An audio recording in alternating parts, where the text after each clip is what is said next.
SSG से भी कर सकते हो। तो S for solid, S for sublimation वाला, और G फॉर गैस। अब सब्लिमेशन मोस्ट इंपॉर्टेंट है, ड्राई आइस का पूछ सकते हैं। अब अस्सलाम वालेकुम बच्चों, आज हम स्टार्ट करेंगे chapter number 2 federal board chemistry का। तो चैप्टर नंबर 2 है मैटर क्या होता है। मैटर कोई भी चीज़ है ना, उसका वज़न है, उसका अपना मास है, वो वॉल्यूम घेरे हुई है, वो स्पेस घेरे हुई है, उस चीज़ को हम कहते हैं मैटर। फॉर एग्जांपल ये बोर्ड है, इसका अपना वज़न है, वॉल्यूम है, उसने ये स्पेस ऑक्यूपाई की हुई है स्पेस, तो इस चीज़ को हम कहते हैं मैटर। यहाँ पे डेफिनेशन है anything that has mass and volume occupy space, इसको हम कहेंगे मैटर। यहाँ पे मैं भी मैटर हूँ, यहाँ पे जो भी चीज़ आसपास पड़ी है, सारी हर चीज़ जो है दुनिया में, जो चीज़ें हैं वो मैटर है। बुक, वाटर, एयर, मैन, जितनी भी चीज़ें हैं ये सारी की सारी मैटर्स हैं। अब मैटर की स्टेट्स हैं। स्टेट्स कौन कौन सी स्टेट्स में मैटर एग्जिस्ट करता है? तो मैटर 4 स्टेट्स में एग्जिस्ट करता है। डिफरेंट फॉर्म्स ऑफ मैटर को हम कहते हैं स्टेट्स ऑफ मैटर। कितनी फॉर्म्स हैं? सॉलिड है, लिक्विड है, गैस है, प्लाज्मा है। सॉलिड क्या है? सॉलिड सख्त सी जो चीज़ होती है सॉलिड, ये लाइक ये सॉलिड जो है ये क्या है? सख्त है। फॉर एग्जांपल आइस, बर्फ़ सॉलिड है। अच्छा, जो दीवार है, वॉल है, ठीक है, ये सॉलिड है। ये बोर्ड है, ये सॉलिड है, ठीक है। तो इसके अंदर हमें कैसे पता चलेगा ये सॉलिड है? इसके पार्टिकल फिक्स्ड होते हैं, इसकी फोर्सेस स्ट्रॉन्ग होती हैं, इसकी एटॉमिक फोर्सेस भी स्ट्रॉन्ग होती हैं। अब फॉर एग्जांपल सॉलिड में ना मॉलिक्यूल्स इस तरह अरेंज होते हैं। अब ये बोर्ड है ना, बोर्ड ये सख्त है क्योंकि इसके अंदर मॉलिक्यूल्स की जो अरेंजमेंट है ये बिल्कुल इसी तरह है। एक दीवार है ना, दीवार वो भी इस तरह सख्त होती है, तो उसके अंदर भी मॉलिक्यूल्स इस तरह अरेंज होते हैं, बिल्कुल करीब करीब होते हैं, ठीक है। स्ट्रॉन्ग फोर्सेस ऑफ अट्रैक्शन होते हैं क्योंकि पार्टिकल्स टाइटली पैक्ड होते हैं, स्ट्रॉन्ग फोर्सेस ऑफ अट्रैक्शन है। अगर हम इसको हीट भी करें तो ये अपनी जगह पे ऐसे फिक्स पड़े रहते हैं, वाइब्रेट करते हैं। लिक्विड की बात करें तो लिक्विड के मॉलिक्यूल्स की फोर्सेस होती हैं स्ट्रॉन्ग, बट इतनी भी नहीं होती जितनी सॉलिड की होती है। इस तरह कुछ इसकी अरेंजमेंट होती है, लाइक इस तरह ये थोड़ा थोड़ा सा फासला होता है, ठीक है। इस तरह लिक्विड के मॉलिक्यूल्स होते हैं, मूव करते हैं, थोड़ा सा फासला होता है। फोर्सेस स्ट्रॉन्ग हैं बट इतनी भी नहीं है जितनी सॉलिड की स्ट्रॉन्ग होती है। और इनकी जो फोर्स ऑफ अट्रैक्शन एटम्स के मॉलिक्यूल्स के दरमियान है, इनके एटम्स के वो भी हैं, सही है। अच्छा, गैस में जो है इसकी जो फोर्सेस हैं ये बहुत वीक होती हैं। क्यों वीक होती हैं? क्योंकि इसके अंदर पार्टिकल्स के अरेंजमेंट देखो बहुत ही दूर पड़े हैं, ठीक है, बहुत ही वीक है। अगर हम हीट भी करें तो मॉलिक्यूल्स की फिर एनर्जी ना इंक्रीज़ हो जाएगी। अब ये दूर दूर हैं तो इसका मतलब है फोर्सेस भी बहुत वीक है। इतने पार्टिकल्स दूर दूर होंगे, उनकी फोर्सेस बहुत वीक होंगी, बट एटॉमिक फोर्सेस इनकी स्ट्रॉन्ग होती हैं। अच्छा, प्लाज्मा की बात करें तो प्लाज्मा एक आयनाइज्ड गैस है, एक फ्री इलेक्ट्रॉन्स हैं, आइंस हैं, ठीक है। अब इनको भी हीट करें तो इनकी एनर्जी जो होती है वो ज़्यादा होती है। क्योंकि ये स्ट्रॉन्ग इसके, क्योंकि ये इलेक्ट्रॉन्स है ना, तो इसके एटम की तो हम बात ही नहीं करते, तो ये निग्लिजिबल होती हैं। अच्छा, यहाँ पे देखें तो यहाँ पे है factors that determine states of matter, किस चीज़ पे डिपेंड करते हैं? यहाँ पे अरेंजमेंट ऑफ पार्टिकल्स पे स्टेट्स ऑफ मैटर के डिपेंड करते हैं। Factors that determine states of matter या factors that depend upon states of matter, कौन कौन से स्टेट्स ऑफ मैटर किन फैक्टर पर डिपेंड करती है? तो अरेंजमेंट ऑफ पार्टिकल्स बता दिए हैं मैंने आपको। मूवमेंट ऑफ पार्टिकल्स के, इसको जब हीट करेंगे तो मॉलिक्यूल जो है वो अपनी जगह फिक्स पोजीशन पे ये वाइब्रेट करेंगे, ये मूव करेंगे अगर हम इसको हीट करेंगे, और ये तो बहुत ही जल्दी तेज़ी से मूव करेंगे। अच्छा, स्ट्रेंथ ऑफ इंटरमॉलिक्यूलर फोर्सेस की बात कर ली है, किस कहाँ स्ट्रॉन्ग फोर्सेस है, कहाँ लेस स्ट्रॉन्ग फोर्सेस है और कहाँ वीक फोर्सेस है, वो बता दिया है। एटॉमिक फोर्सेस के बारे में भी यहाँ पे बता दिया है। हमारे पास inter conversion of state. Inter conversion का मतलब क्या है कि ये जो आपस में एक चेंज हो रहा होता है, लिक्विड जा रही है गैस में या सॉलिड जा रही है लिक्विड में, इसकी बात हो गई। या इफेक्ट ऑफ एनर्जी के, एनर्जी का इसके इफेक्ट क्या होगा, हीट का इसके ऊपर इफेक्ट क्या होगा स्टेट्स ऑफ मैटर पे। तो सबसे पहला प्रोसेस है मेल्टिंग का, ठीक है। ये जो टॉपिक कंप्लीट हो ना तो फिर ये इसके मैं MCQs बताती हूँ। मेल्टिंग क्या होता है? जब सॉलिड चेंज होती है लिक्विड में तो इस चीज़ को हम कहते हैं मेल्टिंग। जब आइस को, बर्फ़ को हम हीट करें तो वो आहिस्ता आहिस्ता लिक्विड में चेंज होना शुरू हो जाएगी, यानी मेल्ट होना शुरू हो जाएगी, इसके पार्टिकल्स मूव करना शुरू हो जाएंगे जैसे जैसे टेम्परेचर इंक्रीज़ होगा, ठीक है। हाँ, अगर अपनी जगह पे ये फिक्स रहते हैं, लेकिन हम बहुत ज़्यादा टेम्परेचर इंक्रीज़ करें ना, तो फिर ये मूवमेंट स्टार्ट होगी, ये एक दूसरे के ऊपर स्लाइड करना शुरू हो जाएंगे और फिर चेंज हो जाएंगे लिक्विड में। ठीक है, तो सॉलिड जब हम हीट करेंगे तो चेंज हो जाएगा लिक्विड में। प्रोसेस कॉल्ड मेल्टिंग या फ्यूजन भी बोल सकते हैं। सब्लिमेशन क्या चीज़ है? सब्लिमेशन, इसका एक क्लू भी है, मैं आपको बताती हूँ। मुझे ना सब्लिमेशन और कंडेंसेशन में ना थोड़ा वो होता था कि मैं भूल जाती थी, तो मैंने कहा एक ट्रिक से याद कर सकती हूँ। ये मेरी खुद मैंने अपनी बनाई थी ट्रिक। तो मैंने ना एस बी और जी से इस तरह याद रखा था। अच्छा, एस बी जी क्या है? ये एस बी देखो, ये एस और बी आते हैं सब्लिमेशन में, एस फॉर सॉलिड, और सब्लिमेशन में बी आता है ना, इस वजह से एस बी जी से याद किया था। तो आप एस जी से कर लो, एस फॉर सॉलिड और बी फॉर ये सब्लिमेशन वाला बी। आप बी भी कर सकते हो, एस बी जी से भी कर सकते हो, या एस एस जी से भी कर सकते हो। तो S for solid, S for sublimation वाला, और जी फॉर गैस। आप एस एस जी से कर लो, एस जी से कर लो, आपकी मर्ज़ी है, या एस बी जी से कर लो। मैंने तो एस बी जी से किया था। तो ये 3 ट्रिक्स हैं आपके पास, कोई भी एक सब्लिमेशन पे लगाओ और याद रह जाएगी। S S G, S for solid, S for sublimation, S for solid, और ये गैस, सॉलिड चेंज होगी गैस में, सॉलिड चेंज होगी गैस में। या सब्लिमेशन में बी भी आता है, एस भी आता है, तो सॉलिड चेंज होगी गैस में।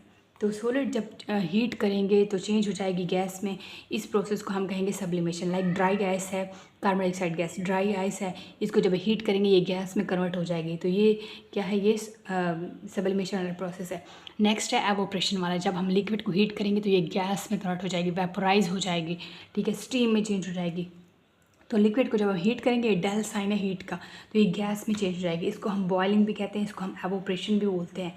Liquid on heating change into gas, तो इसको हम कहेंगे एवोपरेशन। अब 4 वाली स्टेट है कि गैस को जब हीट करेंगे तो ये प्लाज्मा में चेंज हो जाएगी। गैस को जब आप हीट करेंगे ये प्लाज्मा चेंज हो गई, और गैस को भी हाई टेम्परेचर पे, बहुत ज़्यादा हाई टेम्परेचर पे जब हम हीट करेंगे ये चेंज हो जाएगी प्लाज्मा में।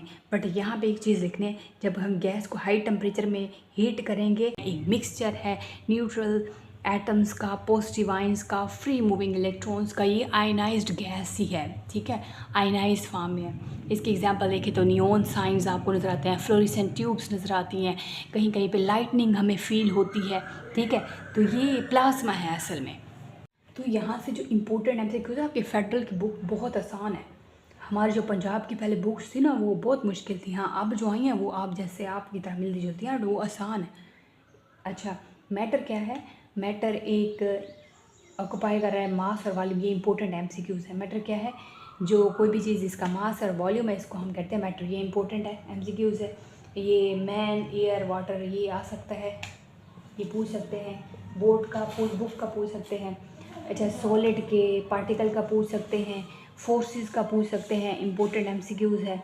और लिक्विड के पार्टिकल्स का पूछ सकते हैं, गैस के पार्टिकल्स का पूछ सकते हैं, इनकी स्पीड का, इनकी फोर्सेस का पूछ सकते हैं, इंपॉर्टेंट एमसीक्यूज है। Plasma most important. प्लाज्मा के बारे में क्वेश्चन आता है, ये न्यू है, तो इसके ये क्या होता है ये पूछ सकते हैं। तो ये जो एक पूरा ब्लॉक है ना, ये इंपॉर्टेंट एमसीक्यूज का है। ठीक है। अच्छा, मेल्टिंग वाला प्रोसेस इंपॉर्टेंट है, एमसीक्यूज के तौर पे आ सकता है। सब्लिमेशन मोस्ट इंपॉर्टेंट है, ड्राई आइस का पूछ सकते हैं, एवोपरेशन पूछ सकते हैं, प्लाज्मा, सब्लिमेशन, मेल्टिंग, ये प्रोसेस इंपॉर्टेंट, ये पूछ सकते हैं। और यहाँ से टेबल से एमसीक्यूज आते हैं। तो प्लाज्मा क्या होता है? प्लाज्मा है एक मिक्सचर न्यूट्रल एटम्स का, पॉजिटिव आयंस का, फ्री मूविंग इलेक्ट्रॉन्स का एक मिक्सचर है, उसको हम कहते हैं प्लाज्मा। जितने भी नियॉन साइंस हैं, नियॉन्स बोर्ड देख लो। लाइटनिंग क्या होती है? बिजली की चमक, इसके अंदर प्लाज्मा है। स्टार्स हैं, मून, ये सन है, इसके अंदर प्लाज्मा है। एक्साइटेड यहाँ पे लिखा हुआ है, low pressure gas inside neon, ये इसके साथ excited low pressure gas inside neon sign and fluorescent lights and auroras. ये जितना भी है मैं पीछे सारा बता चुकी हूँ कि सारा इसके अंदर आता है प्लाज्मा के अंदर। वो जो आसमान से, ज़मीन से आसमान तक वो जो लाइटनिंग जा रही थी, वो मैंने बताया था आपको। तो वो जो लाइट्स बन रही होती हैं वो भी सारी प्लाज्मा है। नेक्स्ट है कि प्रोडक्शन या जनरेशन ऑफ प्लाज्मा कैसे जनरेट होता है। आपको पता है, पहले भी पता है कि जब भी हीट करेंगे हम गैस को हाई टेम्परेचर पे, गैस को हीट करेंगे अंडर स्ट्रॉन्ग इलेक्ट्रिक फील्ड, हम या स्ट्रॉन्ग इलेक्ट्रिक फील्ड में से हीट पास करेंगे, तो ये क्या चीज़ होगी, ये जनरेट होगा, गैस कन्वर्ट हो जाएगी प्लाज्मा में है। और हम एटम को हीट करेंगे तो इसमें से इलेक्ट्रॉन निकलेंगे। जब इलेक्ट्रॉन निकलेंगे तो पीछे पॉजिटिव चार्ज फॉर्म हो जाएगा। तो एक पॉजिटिव और नेगेटिव आयंस का जो मिक्सचर होता है उसको हम कहते हैं कि ये प्लाज्मा है। तो अगर हम हीट यहाँ पर डालें इस एटम के ऊपर तो इलेक्ट्रॉन्स रिलीज़ होंगे। इन इलेक्ट्रॉन्स को फ्री मूविंग इलेक्ट्रॉन्स कहेंगे। अब इलेक्ट्रॉन्स भी बाहर हैं और अंदर पॉजिटिव है, तो ये जो मिक्सचर है इलेक्ट्रॉन्स का, फ्री मूविंग इलेक्ट्रॉन्स का, पॉजिटिव आयंस का, इसको हम कहते हैं प्लाज्मा। तो यहाँ पे अब एक इलेक्ट्रॉन निकला है तो +1 चार्ज आ गया। सिमिलरली अगर हम मेटालिक शीट है हमारे पास कोई, तो अगर उसको हम हीट करेंगे और ये मेटालिक शीट जो है ये बैटरी के साथ कनेक्ट है, ये बैटरी के साथ कनेक्ट है। जब इसमें से हम गुजारेंगे कोई एटम, फॉर एग्जांपल हमने यही एटम गुजार लिया, तो इसमें से मज़ीद इलेक्ट्रॉन्स इस साइड पे, अब इलेक्ट्रॉन्स के ऊपर होता है नेगेटिव चार्ज और यहाँ पे है ये प्लेट, इसके ऊपर पॉजिटिव चार्ज है। तो ये पॉजिटिव चार्ज इलेक्ट्रॉन्स को ये अट्रैक्ट करेंगे, ठीक है। तो ये एक मिक्सचर हो जाएगा। तो ये यही डेफिनेशन इसको शो करती है। अब प्लाज्मा जो है ये अर्थ पे क्यों नहीं होता, क्वेश्चन है कि why plasma not found naturally on earth. Earth पे क्यों नहीं होता, क्योंकि अर्थ का टेम्परेचर यहाँ पे लिखा हुआ है कि इतना, क्योंकि इसको तो हाई टेम्परेचर चाहिए ना, तो इतना टेम्परेचर है नहीं कि इसको गैस जो है कन्वर्ट हो जाए प्लाज्मा में। Plasma produce by ionization of atoms at high temperature, so energy levels of earth not sufficient to ionize atoms. इतने नहीं है एनर्जी लेवल्स अर्थ के कि इसको इतने ज़्यादा हीट प्रोवाइड कर सके कि वो प्लाज्मा कन्वर्ट हो। नेक्स्ट है हमारे पास लिक्विड क्रिस्टल क्या होते हैं। मोस्ट इम्पोर्टेंट है LCD डिस्प्ले जितने भी हैं इनको हम लिक्विड क्रिस्टल बोलते हैं। जब क्रिस्टलाइन, अब नाम से ज़ाहिर है क्रिस्टलाइन यानी क्रिस्टल सॉलिड होते हैं, सॉलिड फॉर्म में होता है लिक्विड। जब सॉलिड क्रिस्टल कन्वर्ट होगी लिक्विड में, जब हम हीट करेंगे तो कुछ प्रॉपर्टीज़, कुछ कैरेक्टरिस्टिक्स लिक्विड लाइक भी होंगी और कुछ सॉलिड लाइक भी होंगी। तो some crystalline solids on heating are converted into cloudy liquid. जब हम हीट करेंगे क्रिस्टलाइन सॉलिड को, क्रिस्टलाइन एक खास शेप में अरेंज होते हैं सॉलिड्स, और कुछ एमॉर्फस होते हैं जो कि शेप में अरेंज नहीं होते, सीक्वेंस में अरेंज नहीं होते। तो ये क्रिस्टलाइन है इस तरह के। जब हम इसको हीट करेंगे तो ये क्लाउडी क्रिस्टल, लिक्विड क्रिस्टल में चेंज हो जाएगी ये स्टेट। तो इस चीज़ को हम कहते हैं क्रिस्टलाइन लिक्विड, यानी लिक्विड क्रिस्टल, ये क्लाउडी होते हैं। प्रॉपर्टीज़ देखें तो ये प्रोसेस करती हैं। अब जाहिर है लिक्विड क्रिस्टल हैं तो ये सॉलिड वाली प्रॉपर्टीज़ भी शो करेंगे और लिक्विड वाली भी प्रॉपर्टीज़, कैरेक्टरिस्टिक्स शो करेंगे। और ये एक ख़ास टेम्परेचर पे ही ऐसा होगा, एक रेंज होगी जिसके अंदर ये सॉलिड कन्वर्ट हो जाएंगे लिक्विड में। अच्छा, अपॉन फर्दर हीटिंग, अगर आप इसको मज़ीद हीट करेंगे तो ये जो क्लाउडी लिक्विड है ये ट्रांसपेरेंट लिक्विड में चेंज हो जाएगा। तो यहाँ से MCQs बनता है कि प्लाज्मा क्या चीज़ है, मोस्ट इम्पॉर्टेंट है प्लाज्मा। आ सकता है कि न्यूट्रल एटम्स का मिक्सचर है, positive ions, free moving electrons, कोई सा भी इसमें से MCQs दे सकते हैं। शॉर्ट क्वेश्चन क्लास इंपॉर्टेंट है। ये जो MCQs पढ़े हैं, लाइटनिंग, स्टार, सन, इसके बारे में पूछ सकते हैं। अच्छा, यहाँ पे फ्लोरेसेंट लाइट का भी पूछ सकते हैं, अरोड़ा का भी पूछ सकते हैं कि ये प्लाज्मा है या नहीं है। अच्छा, नेक्स्ट है, यहाँ से क्वेश्चन बनता है, यहाँ से ये अर्थ क्यों नहीं करती, ये इंपॉर्टेंट है, शॉर्ट क्वेश्चन। लिक्विड क्रिस्टल का पूछ सकते हैं, लिक्विड क्रिस्टल के MCQs आ सकता है।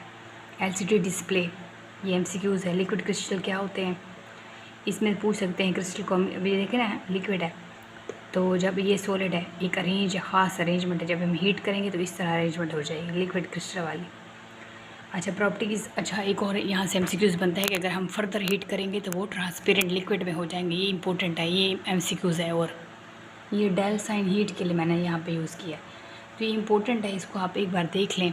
ये है बहुत आसान। मैटर को बहुत ज़्यादा ठंडक प्रोवाइड करें, एक्सट्रीम लेवल तक कोल्ड टेम्परेचर हो, तो जो एक स्टेट एग्जिस्ट करेगी, 5th वाली स्टेट मैटर की, वो होगी बोस्ट-आइंस्टाइन कंडेंसेट, BEC। ये मोस्ट इम्पोर्टेंट MCQs है। ये एटम्स जो है वो फिर सेपरेट हो गए, इस तरह इकट्ठे मिल जाते हैं जब हम ठंडा प्रोवाइड करते हैं, ठंडक प्रोवाइड करते हैं। -273 जो है absolute zero, near to absolute zero, जब ये टेम्परेचर देंगे तो एटम जो है डिफरेंट एटम सेपरेट होकर फिर वो इकट्ठे हो जाते हैं। ठीक है, यहाँ पे है it is the state of matter that is obtain when separate atoms of matter are cold. जब काफ़ी सारे एटम्स होते हैं उसको हम ठंडा कर देते हैं तो वो करीब आ जाते हैं, एक क्लोज्ड, एक एंटिटी बन जाते हैं, एक क्लोज्ड मालिक्यूल बन जाता है, एक ही मालिक्यूल बन जाता है।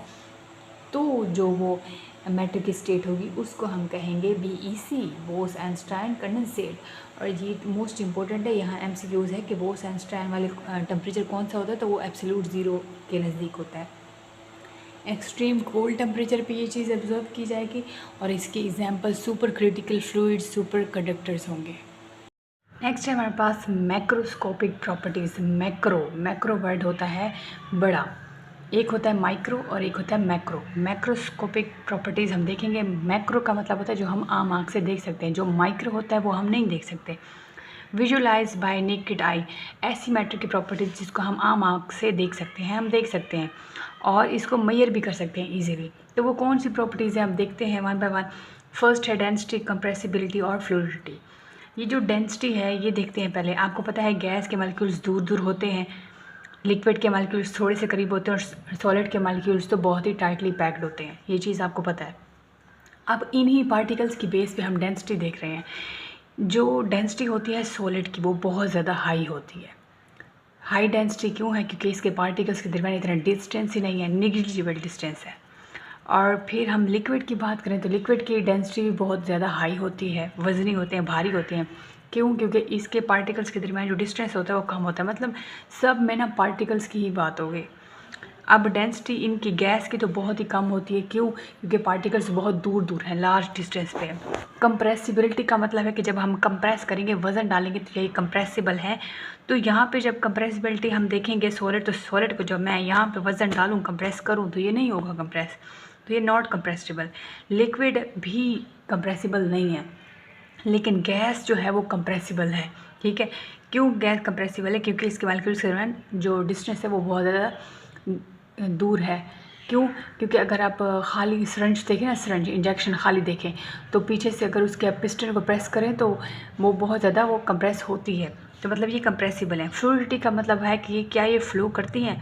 तो लिक्विड तो फ्लो करता है, हमें पता है, लेकिन जो सॉलिड है, सॉलिड कभी देखा है? सॉलिड फ्लो नहीं कर सकता, लेकिन गैस फ्लो करती है क्योंकि ये पाइप्स के थ्रू जा रही होती है, तो ये फ्लो करती है। नेक्स्ट है फिज़िकल टेक्निक्स। मतलब फिज़िकल टेक्निक्स ऐसी हम यूज़ करेंगे कि स्टेट्स ऑफ मैटर चेंज हो जाए, तो सिर्फ और सिर्फ फिज़िकल स्टेट से चेंज होंगे। फिज़िकल टेक्निक है, फिज़िकल स्टेट से चेंज हो सकते हैं मैटर की। These are the techniques in which we can manipulate, यानी चेंज कर सकते हैं physical aspects of matter. Like temperature, pressure हम अप्लाई करके इसकी फिजिकल स्टेट्स चेंज कर सकते हैं। नेक्स्ट यहाँ पे है कि हम ऐसे टेक्निक्स यूज़ करेंगे। फॉर एग्जाम्पल टेम्परेचर, प्रेशर की बात होगी तो फिजिकल स्टेट्स चेंज होंगी। बर्फ़ है, अगर हम उसको हीट करेंगे बाय हीटिंग, तो फिर क्या होगा? या बॉयल करेंगे तो फिर क्या होगा? जैसे हीट अप्लाई करेंगे तो सॉलिड चेंज हो जाएगी लिक्विड में और फिर गैस में। मतलब फिजिकल स्टेट्स आपको चेंज होती नज़र आ रही हैं। आइस थी, फिर वाटर गया, फिर स्टीम बनी, गैस में चेंज होगी। मतलब फिजिकल स्टेट्स चेंज हो रही है, सॉलिड से लिक्विड में, फिर लिक्विड से गैस में, यानी वही आइस ही थी। ये तो नहीं था कि वाटर H2O, फिर H2O कोई और ही चीज़ बन गई। पानी ही था, पहले वो सॉलिड फॉर्म में था, फिर वो लिक्विड में गया, फिर वो गैस में चेंज हो गया, लेकिन केमिकल कंपोजिशन वही की वही रही। ठीक है, ये हीटिंग और बॉइलिंग से हम ये चेंज कर सकते हैं, बट फिज़िकल स्टेट्स चेंज कर सकते हैं, इसलिए तो नाम से ज़्यादा फिज़िकल टेक्निक्स। तो हम ये फिज़िकल स्टेट्स चेंज कर सकते हैं हीटिंग या बॉइलिंग से।